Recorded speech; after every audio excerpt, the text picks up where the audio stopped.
That's 5 years though. Look at that. Isn't that crazy? So this is a dead stock for the most part. This was a company that was struggling big time and they found life. They found life, I think. And I think the Superman movie is a big deal because I think this is going to open that door to their ability to do something a lot of us have always known that they could do, which is to really take that DC cinematic universe and turn that into something equivalent to what Marvel has going on. Marvel was killing it. Marvel started messing up because they started flooding the market with superhero movies that nobody wanted to see. Their plots became convoluted, and it just kind of became just this mashup of all these really extreme complex ideas, and you couldn't keep up with the storyline because everything was connected to everything else.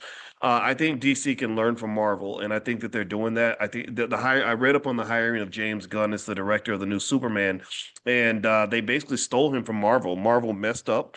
It's just like you ain't treating your girl right, and somebody else says, "Hey, you could be my girl, and I'll treat you even better." So basically, they tried to cancel James Gunn because of misinformation on the internet, or not misinformation, but he made a tweet that they didn't like. So Marvel fired him and then rehired him back because his people stood by him.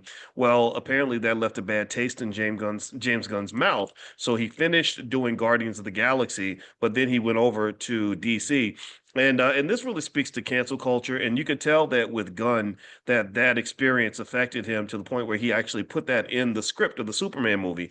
What Superman's biggest villain that he couldn't fight was misinformation, people believing things that weren't true, people saying things that weren't very nice, people hating him despite the fact that he was trying to do the right thing. So I just loved it. I love the whole theme. I totally got it. They did some things that us Gen Xers aren't used to. Like the first thing, the way the movie starts off is you start off by seeing Superman get his ass kicked.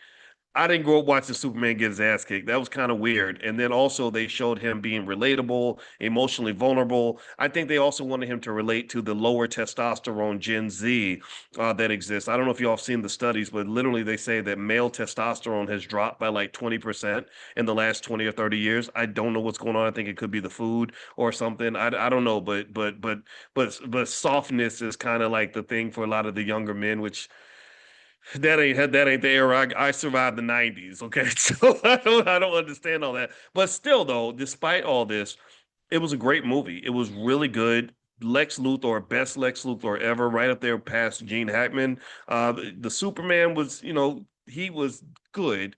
It was more so the storyline that made him better. And I'm gonna tell you, the black character, Mr. Fantastic, was amazing as well. And he wasn't just like Superman's little black sidekick that was there for comic relief. You know how they do us in these movies. They always want to make the black man look like the goofball or the comedian or the clown or the coward, right? No, Mr. Fantastic was brave, he was smart, he saved Superman's ass. I said that's how you put a black man in a superhero movie. I actually like that. Again, even though these companies are not owned by black people, these characters are not owned by us. I think that's very important to remember, but there's still better and more appropriate ways to present this. So here's my conclusion. Here's my thesis.